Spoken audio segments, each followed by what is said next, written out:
다 부숴버려. 쥐새끼 한 마리도 얼씬 못하게 싹 다 밀어버리라고. 서슬퍼런 젊은 여회장의 호통에 내 심장은 바닥으로 쿵 떨어졌습니다. 40년 동안 지켜온 내 목숨 같은 국밥집이었습니다. 그런데 나를 벌레 보듯 내려다보는 그 여자의 차가운 눈빛 어딘가 자꾸만 낯익은 슬픔이 어른거리는 건 내 착각이었을까요? 내 인생의 진짜 기적이 가장 지옥 같은 순간에 찾아올 줄은 꿈에도 몰랐습니다. 이바고 시작 전에 구독과 좋아요 부탁드리며 끝까지 함께 해주세요. 매서운 겨울의 칼바람이 낡은 미닫이문 틈새로 사정없이 밀려들어 오던 새벽 4시였습니다. 문풍지가 파르르 떠는 소리에 선잠에서 깬 나는 굳어버린 무릎을 주무르며 간신히 자리에서 일어났습니다. 뼈골까지 시려오는 추위 속에서도 가장 먼저 향한 곳은 비좁고 어두운 주방이었습니다. 불을 지피고 커다란 가마솥에 물을 올리자 이내 뽀얀 돼지뼈 국물이 매캐한 수증기를 뿜어내며 끓어오르기 시작했습니다.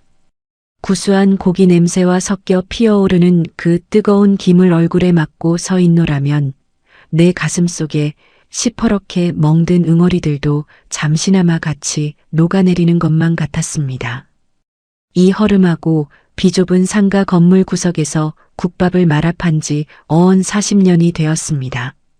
22살 멋모르고 시집와서 손에 물마를 날 없이 평생을 바친 내 인생의 전부이자 유일한 숨통이 바로 이 낡은 주방이었습니다. 가마솥 안에서 소용돌이치는 뽀얀 국물을 가만히 들여다보노라니 석 달 전 내 곁을 떠난 영감의 앙상한 얼굴이 아른거려 또다시 가슴이 미어집니다. 여보, 내 먼저 갈게. 평생 뼈 빠지게 고생만 시키고 참말로 미안여. 10년. 꼬박 10년을 병석에 누워 천장만 바라보던 영감이 마지막 숨을 거두며 남긴 말이었습니다. 그 모진 세월 동안 나는 내 영감 목숨 하나 어떻게든 붙잡아 보겠다고 세상 무서운 줄 모르고 뛰어다녔습니다. 돈이 된다는 건 모조리 내다 팔아야만 했습니다. 친정 어머니가 시집가는 딸 자식 치마폭에 눈물로 싸주셨던 쌍가락지도 부부가 안 먹고 안 입으며 겨우 장만했던 작은 양옥집도 다 병원비로 넘어갔습니다. 나중에는 시장통 일수쟁이들에게까지 손을 벌렸지만 남은 거라곤 지독한 빚쟁이들의 독촉과 달세가 반년이나 밀린 이 낡은 국밥집 하나뿐인 채로 영감은 호련히 눈을 감아버렸습니다.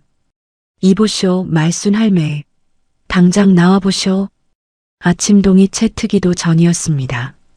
쾅 하는 소리와 함께 국밥집 문이 부서져라 열리더니 10년 넘게 이 상가를 소유했던 늙은 주인 남자가 벌개진 얼굴로 들이닥쳤습니다. 평소와 달리 그의 등 뒤에는 시꺼먼 양복을 입은 험상궂은 사내 둘이 떡하니 버티고 서 있었습니다. 그는 식탁 의자를 발로 걷어차며 가게 안이 쩌렁쩌렁 울리도록 악을 썼습니다. 오늘부로 이 상가 건물 서울 대기업에 다 넘어갔소. 상가 싹 다 허물고 재개발한답니다. 밀린 달세 6개월치 당장 토해내고 짐 싸서 나가쇼. 새 주인이 피도 눈물도 없는 무서운 양반들이라 빈 건물로 안 넘기면 나까지 작살나게 생겼단 말이오. 그의 호통에 나는 들고 있던 국자를 팽개치듯 내려놓고 황급히 달려나갔습니다. 바닥이 얼마나 찬지 느낄 겨를도 없이 무릎이 먼저 꺾였습니다. 아이고 사장님. 한 번만, 딱 한 번만 말미를 주소. 내 뼈가 부서지고 살이 깎이도록 국밥을 팔아서라도 밀린 달새꼭 갚을 테니 제발 길바닥에 쫓겨나 얼어 죽게만은 놔두지 마소. 거북이 등껍질처럼 쩍쩍 갈라진 두 손을 비비며 엎드려 애원했습니다. 당장 오늘 밤 등 붙이고 누울 한 평짜리 골방마저 빼앗기면 나는 정말 이 엄동설 안에 길바닥에서 얼어 죽거나 목을 매야 할 처지였습니다. 눈물이 비 오듯 쏟아졌지만 주인 남자는 내 머리 위로 삿대질을 해대고는 양복 입은 사내들과 함께 횡하니 나가버렸습니다. 텅 빈 가게 안. 나는 엎드린 채로 한참을 일어서지 못했습니다. 식어가는 뚝배기를 보며 피눈물을 쏟아냈습니다. 이렇게 목숨을 부지하고 사는 것이 무슨 의미가 있단 말입니까? 눈물을 훔치며 때 묻은 행주로 식탁을 닦아내기 위해 간신히 몸을 일으켰을 때였습니다. 가게 구석, 칠이 다 벗겨지고 때가 탄 나무 기둥 언저리에 시선이 머물렀습니다. 아주 오래전 누군가 끄트머리에 조그맣게 파놓은 작은 눈금 자국 하나. 평소라면 무심코 지나쳤을 그 작은 흠집이 오늘따라 내 가슴을 자석처럼 강하게 끌어당겼습니다. 40년 전이었습니다. 하늘에 구멍이 난 듯 장대비가 쏟아지던 여름날 밤 12살이나 되었을까 한 작은 여자아이가 비에 흠뻑 젖은 채 우리 가게 문지방을 넘었더랬습니다. 온몸에 시퍼런 피멍이 든 채 허구한 날 애비의 매를 맞고 도망쳐 나왔다는 그 가여운 아이. 며칠을 굶었는지 벌벌 떨며 내가 내어준 국밥을 바닥까지 하차 먹던 아이였습니다. 가게 안방 깊숙한 곳, 낡은 장롱 서랍 밑바닥에 숨겨둔 빛바랜 패물함 하나가 떠올랐습니다. 그 안에는 보잘것없는 은목걸이 하나가 덩그러니 들어 있습니다. 40년 전 그날 밤 밥을 다 먹은 작은 소녀가 제 목에서 빼어 내 손에 꼭 쥐어주었던 바로 그 목걸이입니다. 할머니, 저 나중에 꼭 돈 많이 벌어서 이거 다시 찾으러 올게요. 그때 국밥값 100배, 1000배로 갚을게요. 그 애처롭고도 단단했던 눈동자가 왜 하필 이 지독한 절망의 순간에 이토록 선명하게 떠오르는 것일까요? 영감 병원비 대느라 돈 되는 건 다 팔아치우던 그 참혹한 세월 속에서도 나는 왠지 모르게 그 은목걸이만큼은 끝끝내 팔지 못하고 품고 있었습니다. 당장 저걸 금은방에 팔면 쌀 몇 포대라도 살 수 있을 텐데. 하지만 내 굶어 죽는 한이 있어도 그 약조만은 지켜야 한다는 알 수 없는 늙은이의 미련한 고집이 나를 붙잡았습니다. 어쩌면 누군가 나를 잊지 않고 찾아와 주겠다는 그 막연한 약속 하나가 내 서러운 인생의 유일한 빛이었는지도 모르겠습니다. 그렇게 멍하니 기둥의 흠집을 어루만지고 있던 그때였습니다. 우당탕탕 가게 밖에서 세상이 두 쪽 나는 듯한 끔찍한 굉음이 들려왔습니다. 포크레인이 땅을 파뒤집는 소리와 비명소리가 뒤섞여 순식간에 골목을 생지옥으로 만들었습니다. 아지매요. 말순 아지매요. 큰일 났심더. 서울서 내려온 그 대기업 사람들이 벌써 동네 상가 다 때려 부순답니다. 건너편 세탁소 김씨가 사색이 되어 뛰어들어왔습니다. 그의 덜덜 떨리는 손에는 시뻘건 도장이 무시무시하게 찍힌 철거 개고장이 들려 있었습니다. 재개발. 그 무섭고도 낯선 단어가 평생 바닥에 납작 엎드려 살아온 내 마지막 남은 목숨줄마저 끊어내려 들이닥친 것입니다. 나는 떨리는 다리를 이끌고 창가로 다가갔습니다. 시꺼먼 고급 승용차 여러 대가 흙먼지를 일으키며 골목을 점령하고 덩치 큰 검은 양복의 사내들이 쇠파이프를 들고 이웃들의 가게 집기를 사정없이 길바닥으로 내동댕이 치기 시작했습니다. 이제 나는 어찌해야 하는 것입니까? 평생 빚을 갚기 위해 내 살을 깎아내며 살아온 늙은이에게 세상은 왜 이토록 잔인한 끝자락만을 보여주는 것일까요? 다가오는 거대한 절망의 그림자 앞에서 나는 그저 두 손을 모아 쥐고 바들바들 떨 수밖에 없었습니다. 창밖의 풍경은 그야말로 생지옥이 따로 없었습니다. 방금 전까지 건너편 세탁소 김씨가 뛰어들어오며 쥐어주었던 시뻘건 개고장의 잉크가 채 마르기도 전이었습니다. 시꺼먼 고급 승용차에서 쏟아져 내린 건장한 사내들은 사람의 눈을 하고 있지 않았습니다. 그들은 피도 눈물도 없는 야차처럼 쇠파이프를 휘두르며 골목을 휩쓸었습니다. 40년 동안 나와 동고동락하며 서로의 국밥 한 그릇, 빈대떡 한 장을 나누어 먹던 이웃들의 가게 앞유리가 쩍쩍 갈라지며 무너져 내렸습니다. 아이고, 사람 살려. 우리 집 다 부서지네. 옆집 전파사 늙은 부부의 찢어지는 비명이 새벽 공기를 가르고 내 귓전으로 날아와 박혔습니다. 덩치 큰 사내들은 비명을 지르며 매달리는 할머니를 거친 손길로 길바닥에 내동댕이 쳤습니다. 그리고 그 뒤를 이어 집채만한 노란 굴삭기가 무한 궤도를 덜컹거리며 좁은 골목을 밀고 들어왔습니다. 짐승의 아가리 같은 거대한 철제 바가지가 전파사 지붕을 단숨에 찍어내리자 뽀얀 먼지 기둥이 솟구치며 건물이 힘없이 폭삭 주저앉았습니다. 나는 유리창 너머로 그 끔찍한 광경을 지켜보며 내 입을 두 손으로 틀어막았습니다.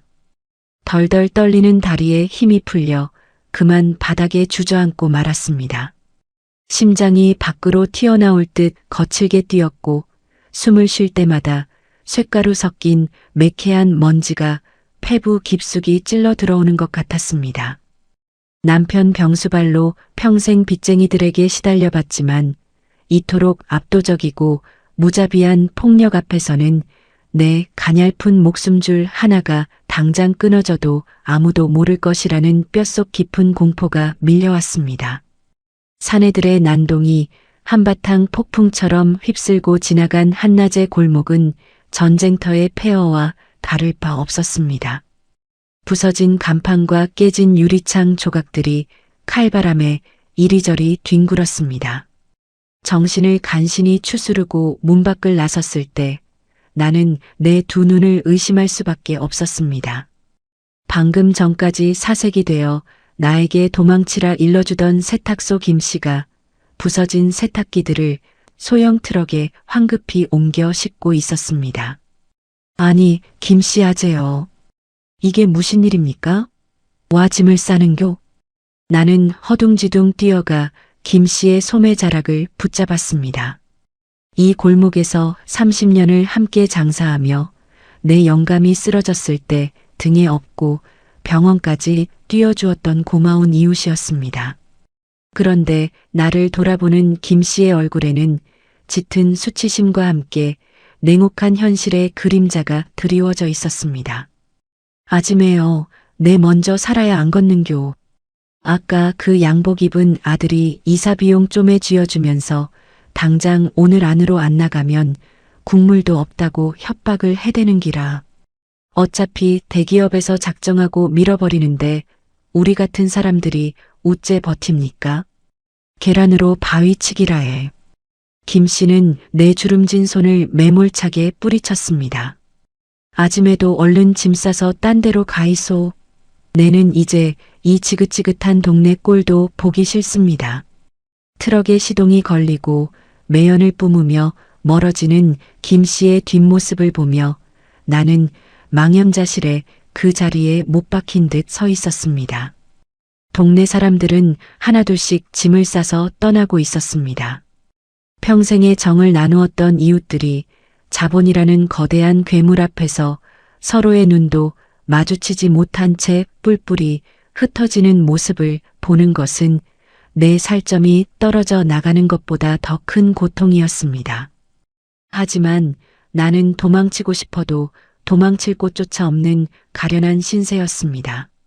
남들은 이사 비용이라도 몇 푼 받아 쥐고 나갔다지만 내게는 해당조차 되지 않는 남의 나라 이야기였습니다. 반년이나 밀린 내 달세를 핑계로 옛 주인 남자가 재개발 보상금과 이사 비용을 자기 주머니에 몽땅 쓸어 담고는 야반도주를 해버렸기 때문입니다. 내 수중에는 당장 오늘 저녁거리를 살 단돈 1,000원 한 장조차 없었습니다. 빚쟁이들에게 쫓겨등 붙일 곳 하나 없는 늙은 과부가 이 한겨울에 길바닥으로 나앉는 것은 곧 얼어 죽으라는 사형 선고나 마찬가지였습니다. 어스름한 저녁이 되자 포크레인이 전봇대를 건드린 탓인지 동네 전체의 전기가 뚝 끊겨버렸습니다. 칠흑 같은 어둠이 텅 빈 골목을 집어삼켰습니다. 사방은 무덤처럼 고요했고 오직 살을 애는 듯한 겨울바람만이 부서진 미닫이 문 틈으로 들어와 짐승의 울음소리를 냈습니다. 나는 어두운 주방 구석에 웅크려 앉아 남은 양초 하나에 간신히 불을 붙였습니다. 가스마저 끊겨버려 차갑게 식어버린 가마솥에 등을 기대고 앉으니 참았던 서러움이 화라산처럼 터져 나왔습니다. 여보, 영감. 차라리 나를 데려가소. 내 혼자서 이 모진 세상을 우째 버티라고 이리 훌쩍 떠나버렸소. 어둠 속에서 나는 가슴을 치며 통곡했습니다. 멍이 들도록 앙상한 가슴을 내리쳐도 답답한 응어리는 풀리지 않았습니다. 눈물로 얼룩진 시야 끝에 촛불이 일렁이는 빛을 받아 어렴풋이 모습을 드러낸 나무 기둥에 흠집이 들어왔습니다. 40년 전 그 가여운 소녀가 남기고 간 눈금 자국이었습니다. 나는 덜덜 떨리는 손으로 품속 깊은 곳에 간직해 두었던 낡은 패물함을 꺼냈습니다. 달그락거리는 소리와 함께 빛바랜 은목걸이가 내 거친 손바닥 위로 떨어졌습니다. 이깟 쇳덩어리가 뭐라고 당장 내 목숨이 오늘 내일하는 판국에 아직도 이걸 움켜쥐고 있는 내 꼴이 한심하여 헛웃음이 났습니다. 이 할미도 이제 한계다, 아가야. 네가 아무리 찾으러 온다고 약조를 했어도 이 늙은이가 버틸 재간이 없구나. 목걸이를 쓰다듬는 내 손등 위로 뜨거운 눈물이 뚝뚝 떨어져 내렸습니다. 세상 천지에 나 혼자 버려졌다는 뼈저린 고립감이 내 숨통을 조여왔습니다. 차라리 내일 아침 저 포크레인 바가지가 내 낡은 국밥집 지붕을 내리찍을 때 이 자리에서 꼼짝하지 않고 같이 파묻혀버리는 것이 이 지옥 같은 삶을 끝내는 유일한 방법일지도 모르겠습니다. 그렇게 뜬 눈으로 끔찍한 밤을 지새운 다음 날 아침이었습니다. 아직 동이 트기도 전 어제의 그 섬뜩한 엔진 소리가 다시 골목 어귀부터 울려 퍼지기 시작했습니다. 어제보다 훨씬 더 많고 거친 소리였습니다. 땅이 흔들리는 진동에 나는 체념한 듯 두 눈을 감았습니다. 그런데 이상하게도 무자비하게 건물을 부수던 소리가 내 가게 앞에서는 뚝 하고 멎는 것이 아니겠습니까? 바스락거리는 흙먼지 소리와 함께 묵직한 발걸음 소리들이 다가왔습니다. 조심스레 미닫이 문 틈새로 내다본 내 눈앞에는 어제 그 깡패 같은 사내들이 양쪽으로 도열해 허리를 90도로 굽히고 있는 믿기지 않는 광경이 펼쳐져 있었습니다. 그리고 그 한가운데 폐허가 된 진흙탕 골목과는 전혀 어울리지 않는 최고급 검은색 세단 한 대가 미끄러지듯 멈춰 섰습니다. 철컥. 무거운 차 문이 열리는 소리와 함께 뾰족하고 날카로운 구두 앞코가 더러운 바닥 위로 내려섰습니다. 얼음장같이 차가운 공기를 가르고 피 한 방울 안 나올 것 같은 서늘한 기운을 뿜어내는 누군가의 거대한 그림자가 내 국밥집 문지방 위로 길게 드리워졌습니다. 심장이 멎을 듯한 공포가 다시 한번 내 목을 조여왔습니다. 저 그림자의 주인은 과연 내 숨통을 끊어놓으러 온 저승사자일까요? 나는 품속의 은목걸이를 부서져라 꽉 움켜쥔 채 다가오는 거대한 절망 앞에서 숨소리조차 내지 못하고 얼어붙어 있었습니다. 도대체 이를 어떻게 처리하길래 아직도 쓰레기가 남아있는 겁니까? 얼음장같이 차가운 목소리였습니다. 낡은 미닫이 문을 거칠게 열어젖히고 들어온 사람은 놀랍게도 젊고 화려한 여자였습니다. 머리부터 발끝까지 새까만 정장으로 빈틈없이 치장한 그 여자의 구두 앞코가 내가 매일 아침 엎드려 닦던 낡은 장판 위를 거침없이 짓밟았습니다. 덩치 큰 사내들이 허리를 90도로 굽히며 길을 트는 그 서슬퍼런 위세 앞에서 내 심장은 이미 발밑으로 곤두박질 치고 있었습니다. 저렇게 젊고 고운 얼굴을 하고서 어찌 저토록 사람을 벌레 보듯 내려다보는 잔인한 눈빛을 가질 수 있단 말입니까? 회장님, 송구합니다. 이 늙은이가 반년치 달새도 다 떼어먹고 배째라 버티는 바람에 명도가 늦어졌습니다. 당장 끌어내겠습니다. 어제 내 이웃들의 가게를 무자비하게 때려 부수던 용역 대장이 벌벌 떨며 고개를 조아렸습니다. 회장, 저 젊은 여자가 바로 동네 사람들을 공포에 떨게 만들고 야반도주하게 만든 대기업의 그 무서운 윤 회장이었습니다. 윤 회장은 먼지 하나 묻지 않은 고급 가죽 장갑을 낀 손으로 코를 가리며 가게 안을 휙 둘러보았습니다. 돼지 누린내에 퀴퀴한 곰팡이 냄새까지. 당장 구역질이 나서 견딜 수가 없네. 이런 흉물스러운 곳을 어제 밤새도록 남겨두었다는 겁니까? 내 눈앞에서 당장 치워버려요. 쥐새끼 한 마리도 얼씬 못하게 싹 다 밀어버리라고. 그녀의 호통 한마디에 험상궂은 사내들이 일제히 쇠파이프를 고쳐쥐고 내게 다가왔습니다.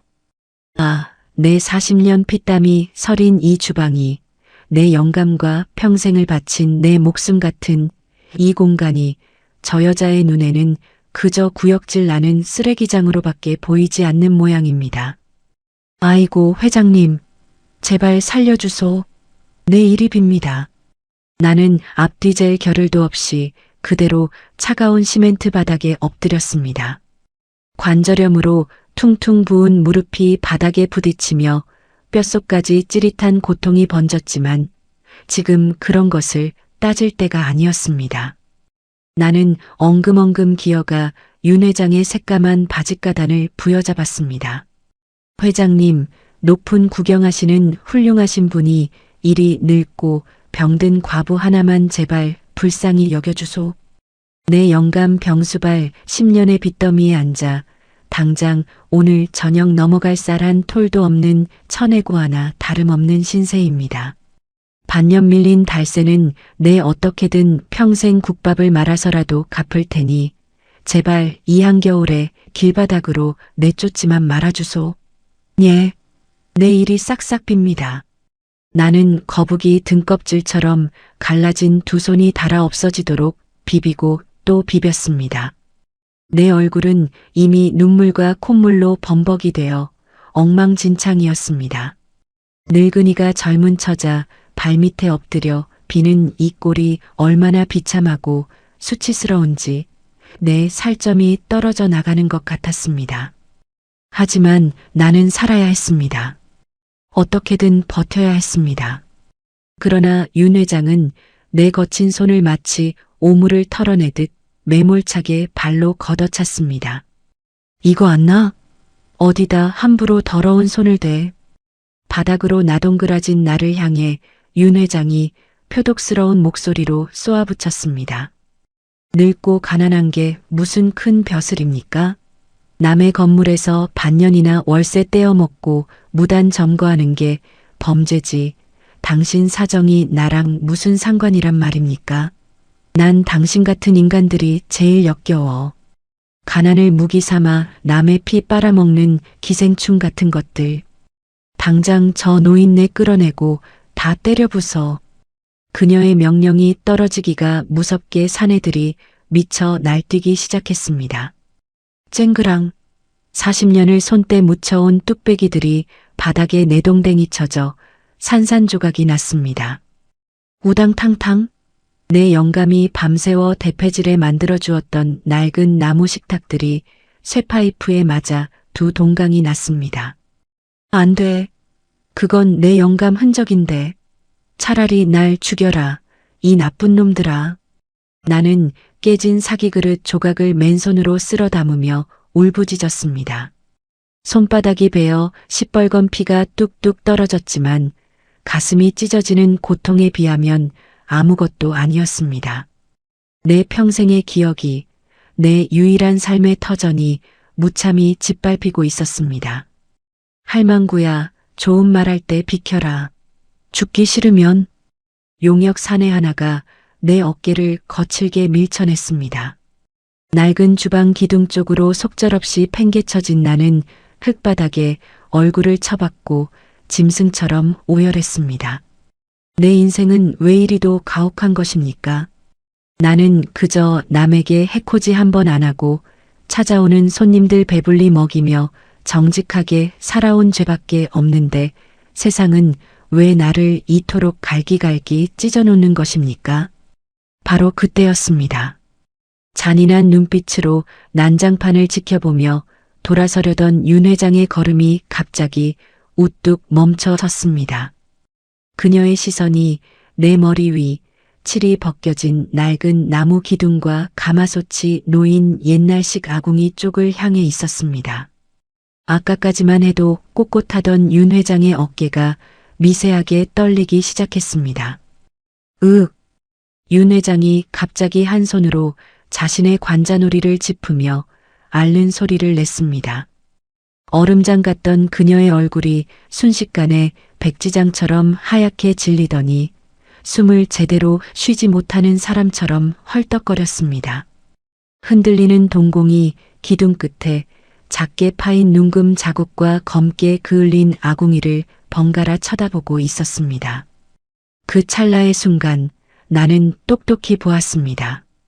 피도 눈물도 없는 야차 같던 그 여자의 눈빛에서 무언가에 극도로 겁을 먹은 가여운 짐승의 공포를 말입니다. 회장님, 괜찮으십니까? 놀란 비서와 사내들이 다가오자 윤 회장은 황급히 자신의 얼굴을 가다듬었습니다. 하지만 꽉 쥔 그녀의 주먹은 눈에 띄게 바들바들 떨리고 있었습니다. 오늘은 이쯤에 당장 이 역겨운 냄새에서 벗어나야겠어. 내일 아침까지 이 노인네 제 발로 안 나가면 그때는 포크레인으로 밀어버려. 윤 회장은 도망치듯 황급히 몸을 돌려가게 밖으로 빠져나갔습니다. 시꺼먼 세단이 거친 타이어 마찰음을 내며 골목을 빠져나가는 소리가 멀어졌습니다. 폭풍이 휩쓸고 간 텅 빈 폐허.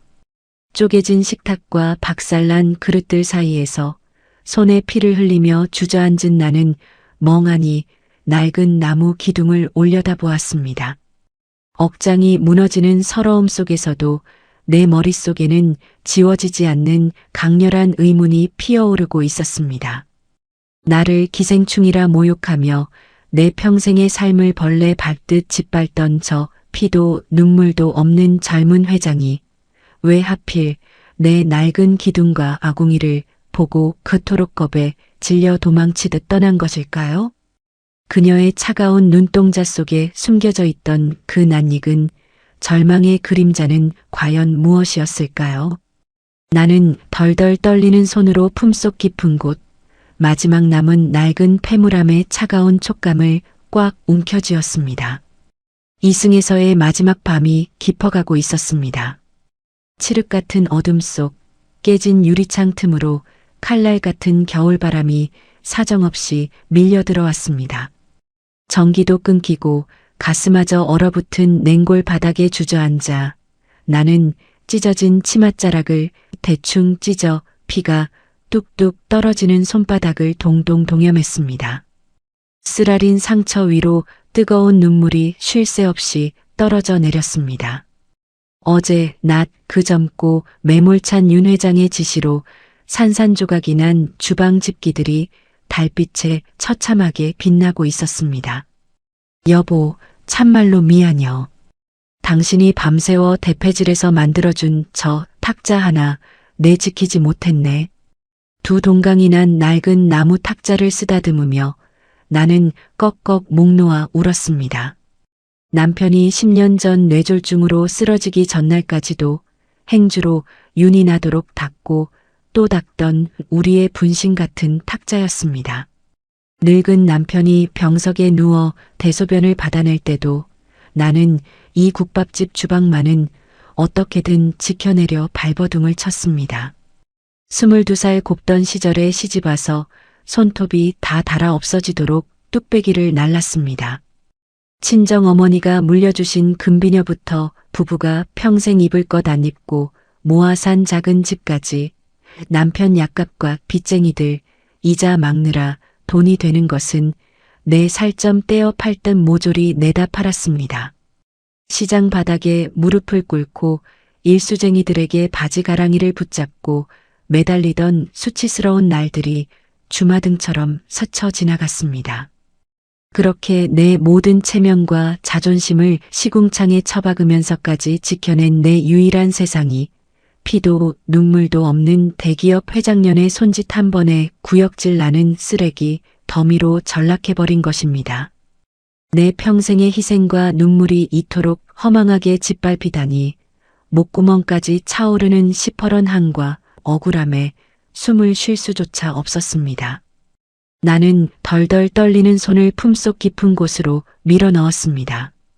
어제 낮 윤 회장이 들이닥쳤을 때 나도 모르게 가슴팍에 숨겨두었던 낡은 헝겊 뭉치를 조심스레 꺼냈습니다. 겹겹이 싼 헝겊을 벗겨내자 칠이 다 벗겨진 조그만 나무 패물함이 모습을 드러냈습니다. 딸깍 소리와 함께 뚜껑을 열자 달빛을 받아 희미하게 반짝이는 빛바랜 은목걸이 하나가 덩그러니 놓여 있었습니다. 수십 년의 세월 동안 변색되어 이제는 시커멓게 죽어버린 싸구려 은목걸이. 당장 금은방에 가져가 봐야 쌀 한 줌 살 돈도 쳐주지 않을 형편없는 물건이었습니다. 하지만 나는 거북이 등껍질 같은 손가락으로 그 작은 목걸이를 마치 깨질세라 조심스럽게 어루만졌습니다. 문득 내 거친 손끝에 목걸이 뒷부분에 작은 쇳고리가 걸렸습니다. 고리가 정상적으로 풀린 것이 아니라 누군가 강제로 잡아 뜯어 끊어진 것처럼 흉하게 휘어져 있었습니다. 40년 전 그 장대비 쏟아지던 밤 며칠을 굶어 내 국밥을 허겁지겁 하차 먹던 12살 소녀의 모습이 뇌리에 날아와 박혔습니다. 그 어린 것이 매일 술에 취해 주먹을 휘두르던 애비에게서 도망쳐 나올 때 얼마나 다급하고 끔찍하게 매를 맞았으면 목걸이, 고리가 제 살을 파고들어 끊어지는 것도 모른 채 목에서 잡아 뜯었을까요? 목걸이를 쥐고 있던 내 손이 미세하게 떨리기 시작했습니다. 어제 낮 그 낡은 기둥의 흔적과 아궁이를 보고 갑자기 숨을 헐떡이며 관자놀이를 짚던 윤 회장의 창백한 얼굴이 떠올랐기 때문입니다. 나를 향해 기생충이라며 끔찍한 독설을 퍼붓던 그 잔인한 눈동자 속에 아주 찰나였지만 극심한 공포에 떠는 가여운 짐승의 눈빛이 스쳐 지나갔었습니다. 그 젊고 무서운 여회장에게도 나처럼 뼈에 사무치는 상처와 도망치고 싶은 과거가 숨겨져 있는 것은 아닐까요? 아가야, 너는 이리 고리가 끊어져라 도망쳤으면서도 기어이 이 할미한테 찾아오겠다고 약조를 했었지. 나는 은목걸이를 내 쭈글쭈글한 볼에 가져다 대며 조용히 속삭였습니다. 빚더미에 목이 졸려 당장 농약을 마시고 죽고 싶었던 수많은 밤에도 나는 이 은목걸이만큼은 끝끝내 팔지 못했습니다. 내 서러운 인생에서 누군가 내게 받은 따뜻한 국밥 한 그릇의 정을 잊지 않고 다시 찾아오겠다는 그 맹세 하나가 나를 버티게 한 유일한 온기였기 때문입니다. 창밖으로 어스름한 새벽빛이 밝아오기 시작했습니다. 골목 저만치에서 매캐한 매연 냄새와 함께 거대한 디젤 엔진 소리가 땅을 울리며 다가오고 있었습니다. 드디어 올 것이 온 것입니다. 내 숨통을 완전히 끊어놓고 이 상가를 납작하게 밀어버릴 용역 사내들과 굴삭기가 도착한 소리였습니다. 나는 자리에서 천천히 일어났습니다. 얼음장같이 차가운 수돗물을 틀어 밤새 흘린 눈물과 얼굴에 묻은 시멘트, 먼지를 박박 씻어냈습니다.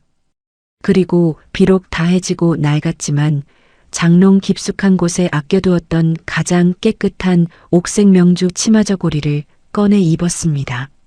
남편 제사 때나 입던 옷이었습니다. 흐트러진 하얀 머리칼도 찬빗으로 단정하게 빗어 넘겼습니다. 이것은 벼랑 끝에 선 늙은이의 마지막 자존심이었습니다. 어제처럼 그 젊은 여자 발밑에 엎드려 목숨을 구걸하는 짓은 2번 다시 하지 않을 작정이었습니다. 내 평생을 바친 이 국밥집과 영감의 흔적이 저들의 포크레인에 무너져 내린다면 나 역시 이 자리에 꼿꼿이 서서 내 집과 함께 파묻힐 굳은 결심을 세웠기 때문입니다. 다만 내게 남은 마지막 미련이자 빚을 청산할 시간이 다가왔음을 직감했습니다. 회장님 오셨다. 야, 저 노인네 당장 끌어내. 가게 밖에서 용역 대장의 살기 띈 고함 소리가 들려왔습니다. 이어서 어제 보았던 그 시꺼먼 고급 승용차의 문이 무겁게 열리는 소리가 났습니다. 나는 치마폭을 단정히 여미고 빛바랜 은목걸이가 담긴 낡은 패물함을 2 손에 꽉 쥐었습니다. 심장이 미친 듯이 뛰었지만 이상하게도 마음 한구석은 차갑게 가라앉고 있었습니다. 나는 깊은 한숨을 한번 내쉬고는 부서진 미닫이 문을 열고 칼바람이 부는 골목으로 한 걸음씩 걸어 나갔습니다. 6개월 밀린 달새를 대신하기엔 턱없이 보잘것없는 은부치 하나. 하지만 이것은 내가 평생을 걸고 지켜온 신의이자 40년 전 굶주리던 생명에게 내어주었던 따뜻한 인간의 돌이었습니다. 과연 이 작고 빛바랜 증표가 저 피도 눈물도 없는 거대한 자본의 괴물과 서슬 펄언 윤 회장의 심장을 멈춰 세울 수 있을까요? 나는 꼿꼿하게 허리를 펴고 나를 삼킬 듯 노려보는 수십 명의 사내들과 그 뒤에 선 윤 회장을 향해 천천히 다가갔습니다. 다 늙은 노인네가 곱게 수의라도 차려입고 나온 겁니까? 기가 차서 말이 안 나오네. 내 앞을 가로막은 집채만 한 굴삭기보다 턱을 치켜들고 나를 비웃는 젊은 여회장의 그 매몰찬 한마디가 뼛속을 더 시리게 파고들었습니다. 영감 제사 때나 입던 옥색 명주 치마 저고리를 차려입고 나선 것은 내 평생을 바친 이 낡은 국밥집과 함께 꼿꼿하게 죽겠다는 늙은이의 마지막 자존심이었습니다. 하지만 내 거친 손에 꽉 쥐어진 이 낡은 패물함의 뚜껑이 열리는 순간 나를 향해 쏟아지던 그 서늘한 조롱이 쥐 죽은 듯 멎어버릴 줄은 하늘도 땅도 몰랐을 것입니다. 매서운 아침 칼바람이 앙상한 내 어깨를 사정없이 후려쳤습니다. 밤새 얼어붙은 흙바닥 위로 시꺼먼 고급 승용차의 문이 열리고 그 안에서 윤 회장이 천천히 걸어 나왔습니다. 머리부터 발끝까지 윤기가 흐르는 값비싼 검은색 모직 코트를 입고 손에는 어제처럼 먼지 하나 묻지 않은 가죽 장갑을 끼고 있었습니다. 그녀의 뒤로는 쇠파이프를 든 수십 명의 용역 사내들이 시퍼런 살기를 뿜어내며 도열해 있었고 골목 입구에는 짐승의 아가리처럼 거대한 철제 바가지를 치켜든 노란 굴삭기가 언제든 내 국밥집 지붕을 내리찍을 기세로 엔진을 으르렁거리고 있었습니다. 야, 이 할망구야. 좋은 말 할 때 비키라고 했지. 여기가 어디라고 그따위 귀신 같은 옷을 입고 나와서 버텨. 용역 대장이 당장이라도 나를 길바닥에 내동댕이 칠 듯 거칠게 다가왔습니다. 하지만 윤 회장이 가볍게 손을 들어 올리자 사나운 개처럼 지저대던 사내들은 일제히 입을 다물고 뒷걸음질을 쳤습니다.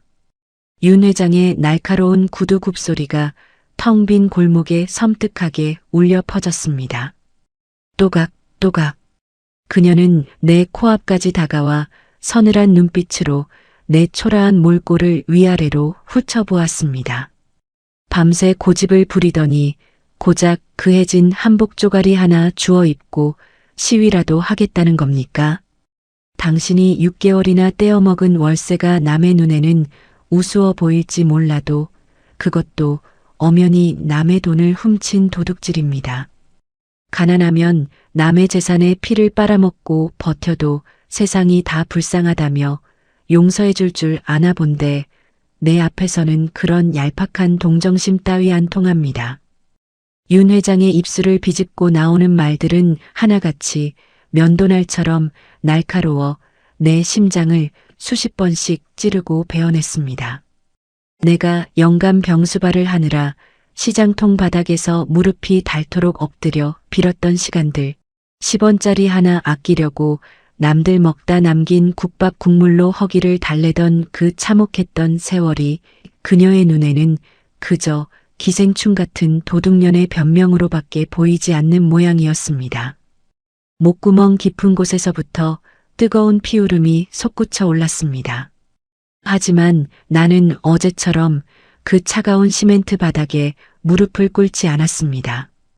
대신 덜덜 떨리는 두 다리에 죽으림을 다해 힘을 주고 꼿꼿하게 허리를 폈습니다. 밤새 눈물로 얼룩졌던 내 주름진 얼굴에는 이제 벼랑 끝에 선자의 서러운 체념만이 남겨져 있었습니다. 회장님 말씀이 100번 1000번 맞습니다. 없는 년이 반년이나 달세를 못 냈으니 그 무서운 법대로 치면 내는 천하의 몹쓸 도둑년이 맞지에. 내 갈라진 목소리가 차가운 겨울 공기 위로 힘겹게 흩어졌습니다. 윤 회장은 나의 태도, 변화에 묘한 불쾌감을 느낀 듯 미간을 찌푸렸습니다.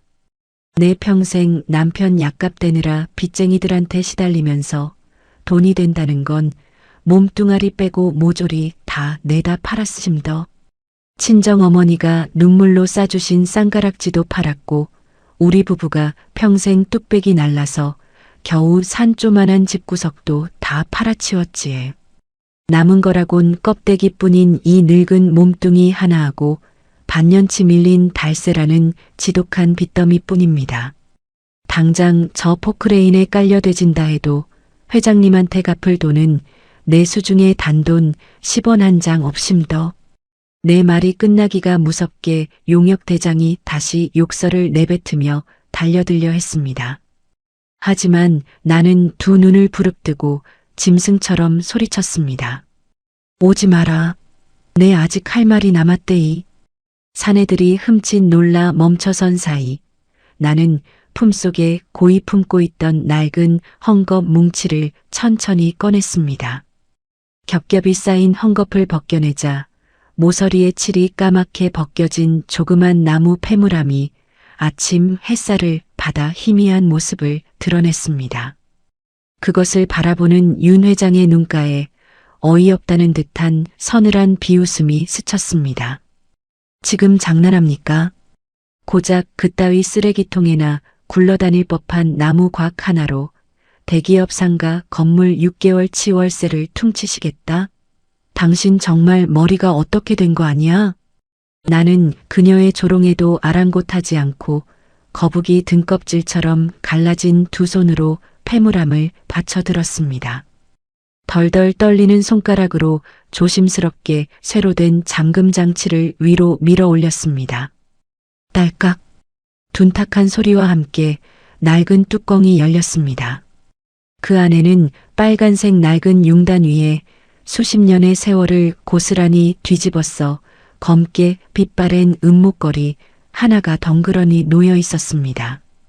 돈이 되는 순금이나 보석은커녕 길거리 난전에서 단돈 몇천 원이면 살 수 있을 법한 형편없고 초라한 물건이었습니다. 밀린 달세 대신 이거라도 걷어주소. 나는 끓어오르는 설움을 억누르며 윤 회장 앞으로 패물함을 쑥 내밀었습니다. 돈이 되는 금붙이는 아픈 영감 살려보겠다고 진작에 다 팔았지만 내 이깟 은붙이 하나만큼은 끝끝내 팔지 못하고 품고 있었심더.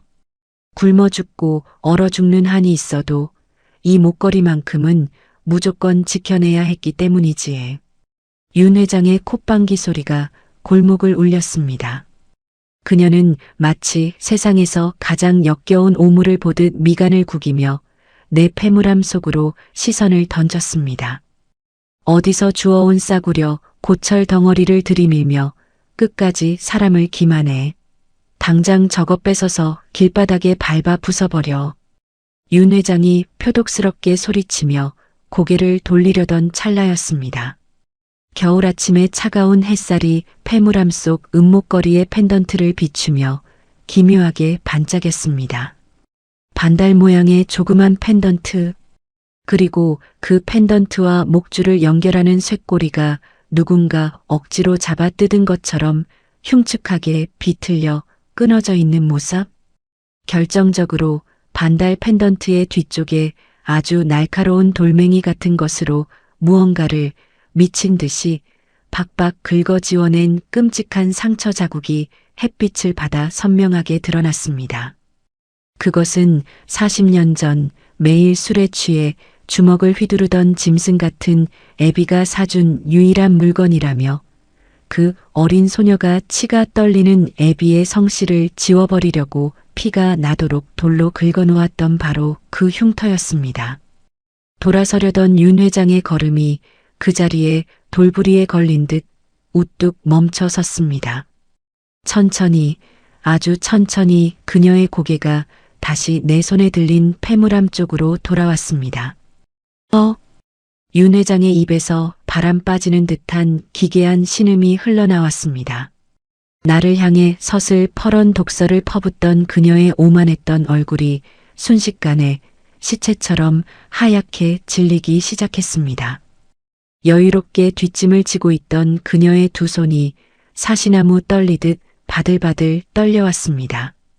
얼음장같이 차갑던 그녀의 커다란 두 눈동자가 목걸이에 끊어진 고리와 긁힌 흉터에 못 박힌 듯 고정된 채 미친 듯이 요동치고 있었습니다. 그게 대체 뭡니까? 조금 전까지만 해도 나를 기생충이라 부르며 길바닥에 내동댕이 치라 호통치던 그 서슬 퍼런 목소리가 아니었습니다. 얼음장같이 차갑던 윤 회장의 목소리가 쩍 갈라지며 볼품없이 떨려 나왔습니다. 나는 내 귀를 의심하며 천천히 고개를 들었습니다. 내 눈앞에 서 있는 대기업의 무서운 여회장은 마치 한낮에 귀신이라도 본 사람처럼 사시나무 떨듯 온몸을 바들바들 떨고 있었습니다. 먼지 하나 묻지 않은 고급 가죽 장갑을 낀 두 손이 허공을 헤매다 이내 자신의 입을 틀어막았습니다. 회장님, 갑자기 왜 그러십니까? 뒤에 도열해 있던 덩치 큰 용역 대장이 사색이 되어 뛰어왔습니다. 그가 내 손에 들린 패물함을 거칠게 빼앗아 바닥에 내팽개치려 손을 뻗는 순간이었습니다. 손대지 마. 감히 거기가 어디라고 함부로 손을 대. 윤 회장이 피 토하듯 찢어지는 비명을 내질렀습니다. 그 처절하고 날카로운 고함에 험상궂은 사내들조차 기겁을 하며 뒷걸음질을 쳤습니다.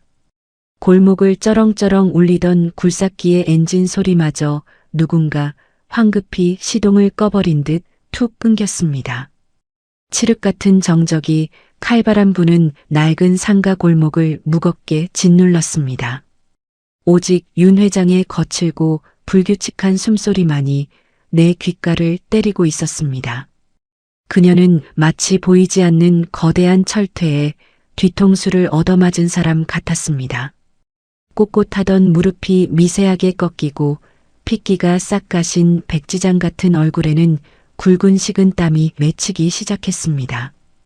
그녀의 커다란 두 눈동자는 내 거친 손바닥 위에 놓인 빛바랜 은목걸이, 그 중에서도 끊어진 쇳꼬리와 날카로운 돌멩이로 무언가를 벅박 긁어 지워낸 펜던트 뒷면에 끔찍한 상처 자국에 못 박힌 듯 고정되어 있었습니다. 당신 그거 어디서 났어? 어디서 훔친 거야? 당장 말해. 윤 회장이 짐승처럼 울부짖으며 내 앞으로 한 걸음 바짝 다가왔습니다. 나를 금방이라도 잡아먹을 듯 일그러진 표정이었지만 이상하게도 그녀의 눈시울은 이미 붉게 달아올라 툭 치면 눈물이 쏟아질 듯 일렁이고 있었습니다. 훔치다니에요. 내 비록 평생을 가난에 찌들어 바닥을 기어다니며 살았어도 남의 것 탐내며 손버릇 나쁘게 산 적은 단 하루도 없심더. 나는 덜덜 떨리는 두 다리에 죽으림을 다해 버티고 서서 윤 회장의 흔들리는 눈동자를 똑바로 마주 보았습니다. 이상하게도 마음이 차분하게 가라앉았습니다. 이제 이승에서의 마지막 날이 될지도 모르는 마당에 저 서슬 퍼런 회장 앞이라도 더 이상 두려울 것이 없었기 때문입니다. 나는 목걸이를 소중히 어루만지며 40년 동안 내 가슴 속에 바위처럼 묻어두었던 그날의 진실을 천천히 입 밖으로 꺼내놓기 시작했습니다. 40년 전이었음더. 하늘에 구멍이라도 난 것처럼 무섭게 장대비가 쏟아지던 여름날 밤이었지에. 장사를 다 접고 가마솥불을 막 끓여던 참인데 낡은 미닫이 문이 조심스럽게 열리더니 쪼만한 쥐새끼만 한 여자아이 하나가 비에 흠뻑 젖어서 들어오지 않겠는기라. 12살 아니 11살이나 되었을까? 피골이 상접해서는 오들오들 떠는데 맨발 바닥에서는 피가 줄줄 흐르고 온몸에는 시퍼런 피멍이 성한 곳 없이 들어있었음더. 내 말이 이어질수록 윤 회장의 숨소리가 점점 더 거칠어지고 가빠졌습니다. 그녀는 마치 숨을 쉬는 법을 잊어버린 사람처럼 가슴을 부여잡고 헐떡였습니다. 하지만 나는 개의치 않고 묵묵히 내 기억의 탈애를 풀어냈습니다. 허구한 날 술 처먹고 사람을 패는 악마 같은 애비한테서 도망쳐 나왔다 캅디다. 며칠을 굶었는지 눈이 반쯤 뒤집혀서 허공을 보는데 내 억장이 다 무너지는 기라. 얼른 주방으로 데리고 들어가서 마침 펄펄 끓여놨던 돼지뼈 국물에 찬밥 한 덩이 말아서 깍두기 얹어 내어 주었지에. 그 뜨거운 국밥을 그 어린 것이 짐승처럼 허겁지겁 바닥까지 하차 먹었음더.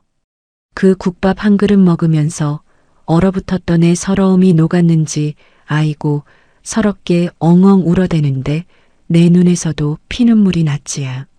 나는 빛바랜 은목걸이에 끊어진 고리를 거북이 등껍질 같은 손가락으로 가리켰습니다. 밥을 다 먹은 아가 갑자기 자기 목에 걸린 이 은목걸이를 미친 듯이 잡아 뜯는 기라에. 쇳꼬리가 살을 파고들어서 피가 맺히는데도 아픈 줄도 모르고 뜯어냈음더. 이기 그 짐승 같은 애비가 옛날에 사준 유일한 물건인데 자기는 죽어도 그 인간 성씨는 달고 살기 싫다면서 가게 마당에 있던 날카로운 돌멩이를 주워다가 펜던트 뒷면을 막 박박 긁어대는 깁니다. 그 어린 것이 얼마나 한이 맺혔으면 손톱에서 피가 나도록 긁었겠는교. 윤 회장의 어깨가 이제는 걷잡을 수 없이 크게 들썩이고 있었습니다. 그녀는 두 손으로 얼굴을 감싼 채 입 밖으로 새어나오려는 비명을 억누르려 안간힘을 쓰고 있었습니다. 그러더니 그 어린 아가 이 긁힌 목걸이를 내 손에 꼭 쥐어줍디다. 할매, 내 꼭 돈 많이 벌어서 이거 다시 찾으러 올게. 그때 이 따뜻한 국밥과 내가 100배 1000배로 꼭 갚을 테니까 절대 버리지 말고 갖고 있으라면서 맹세를 하고는 그 어두운 빛 속으로 다시 도망치듯 사라졌음더.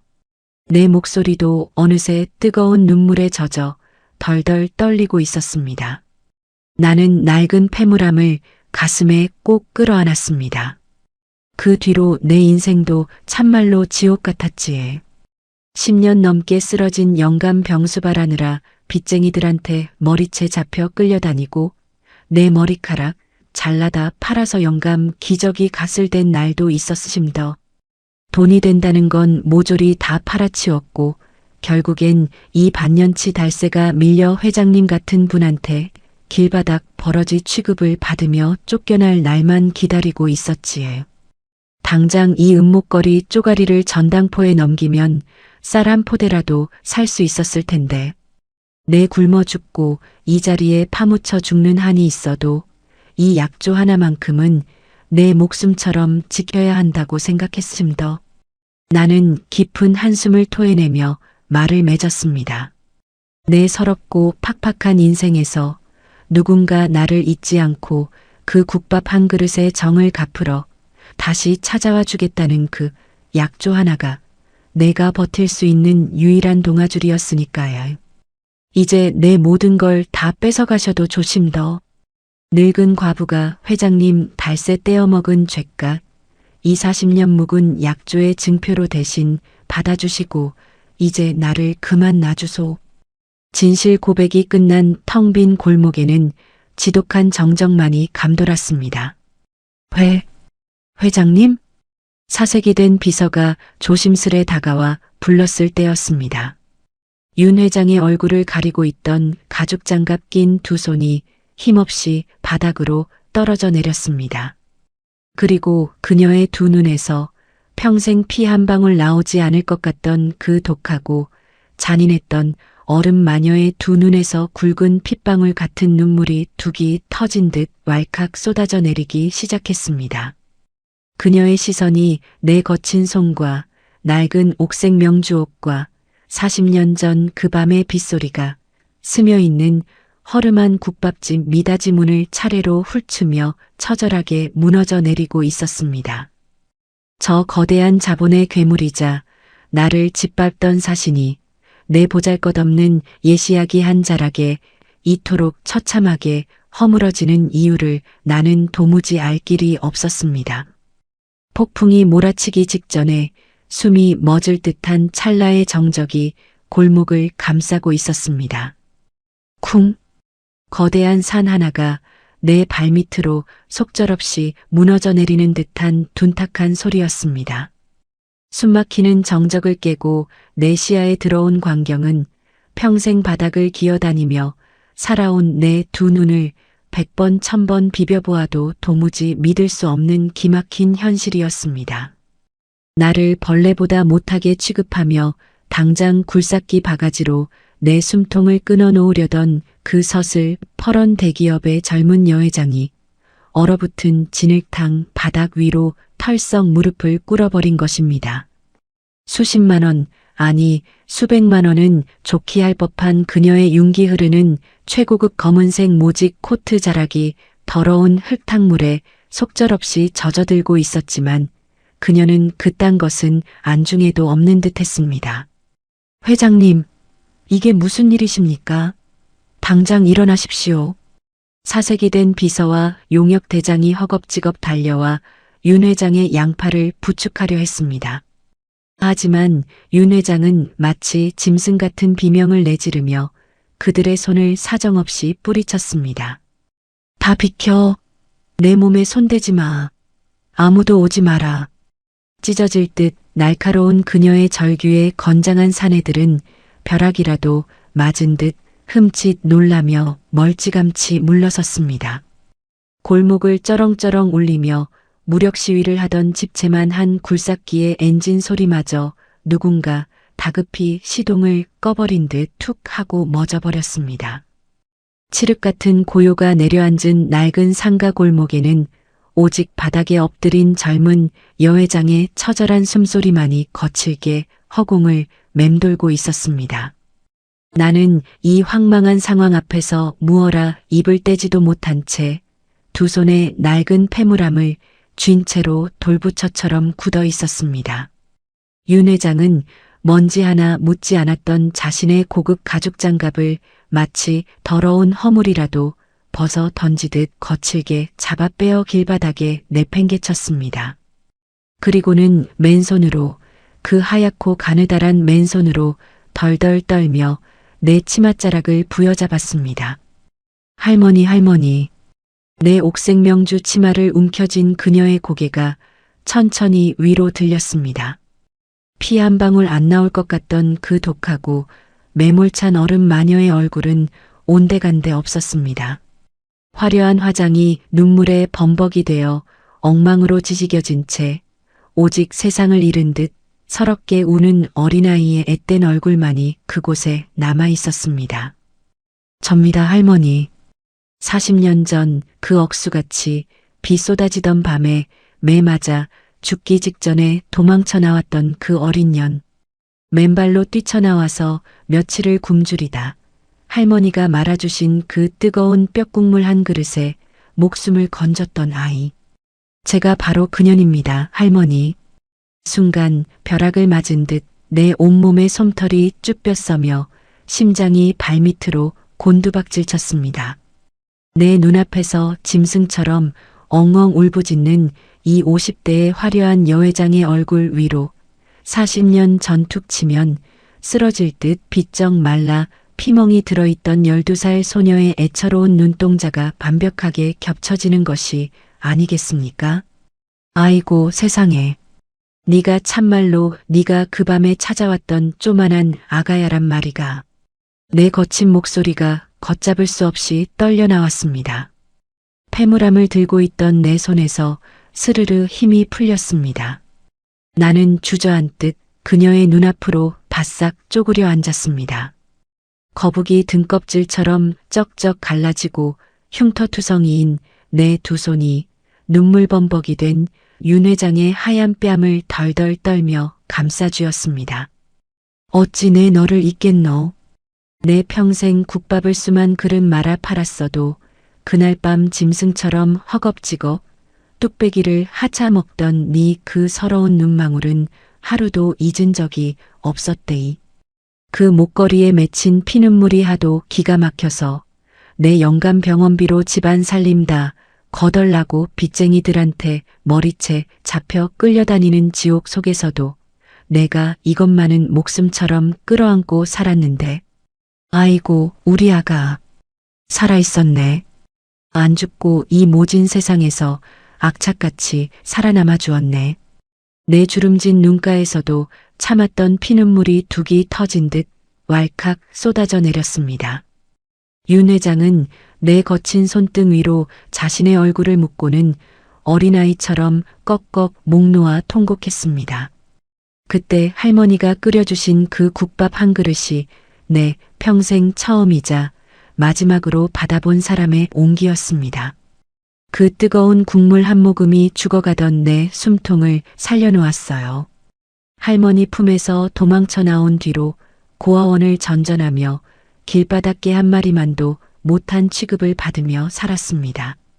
쓰레기통을 뒤져 밥을 먹으면서도 나를 벌레 보듯 짓밟는 세상 사람들에게서 이 악물고 버텼습니다.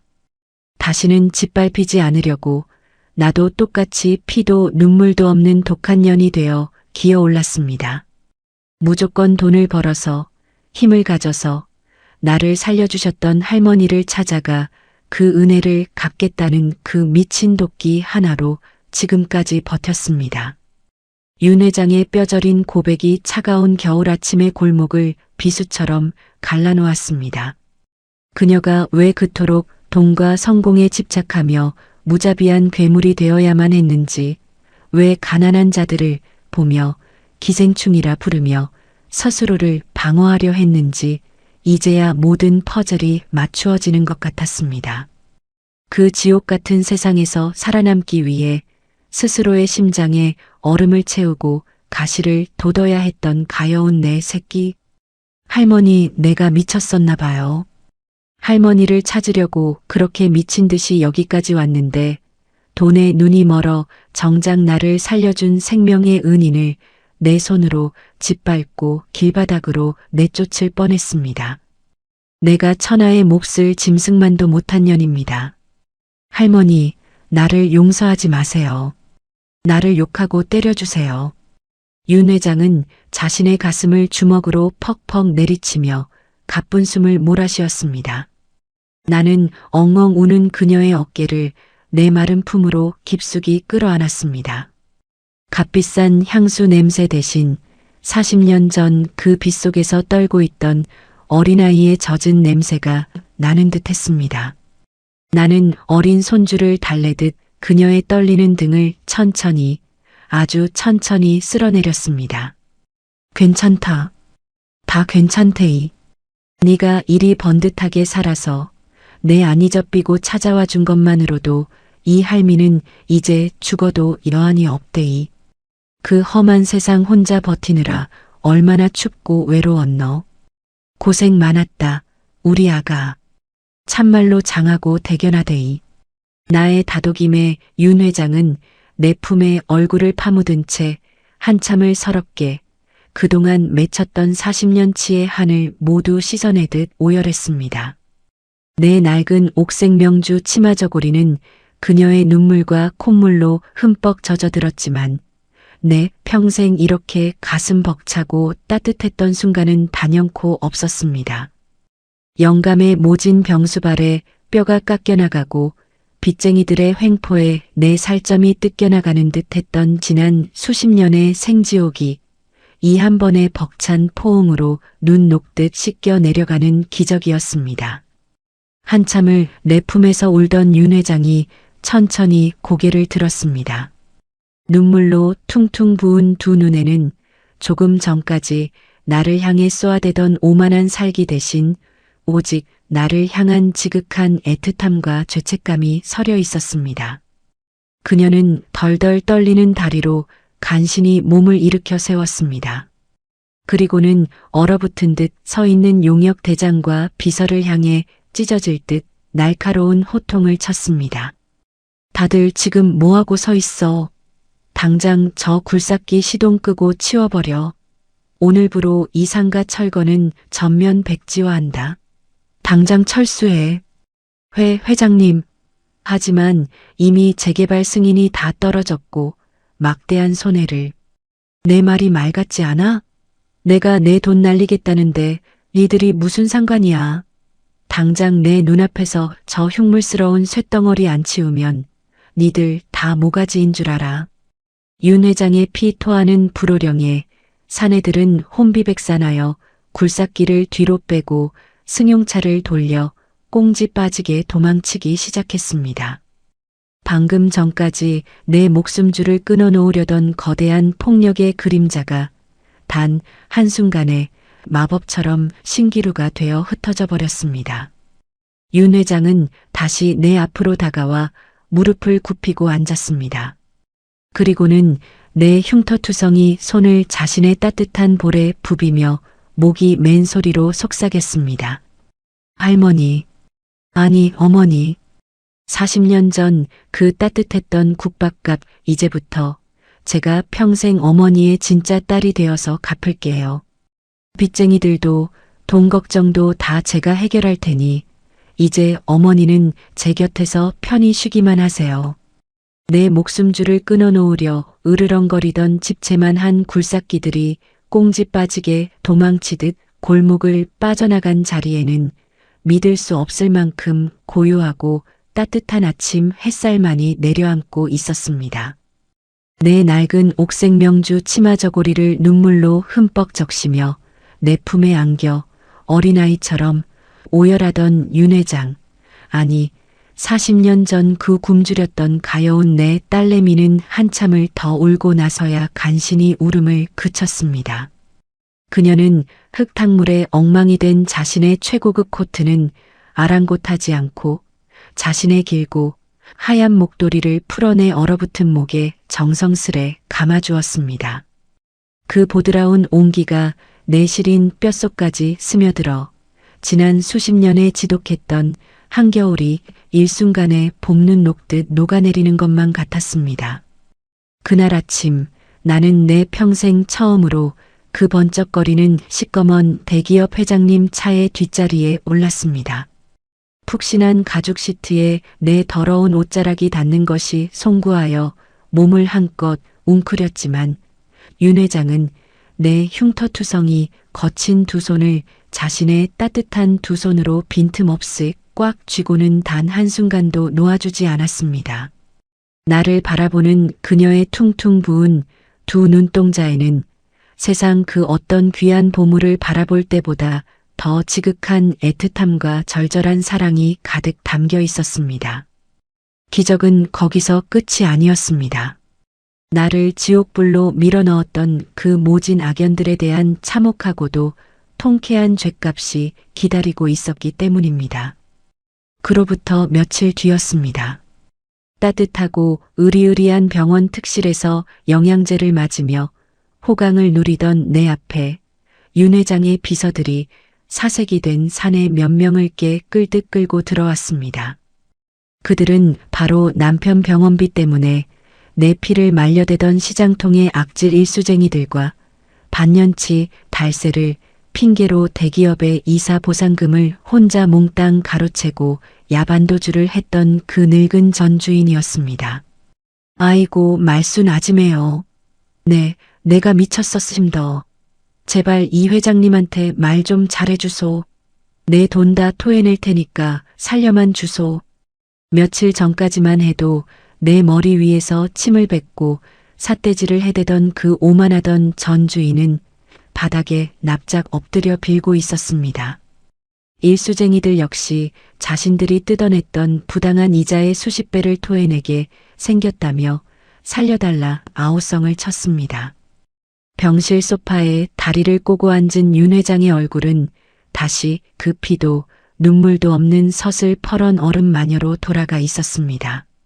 하지만 그녀의 그 잔인함은 이제 나를 향한 칼날이 아니라 나를 지키기 위한 세상에서 가장 든든한 방패였습니다.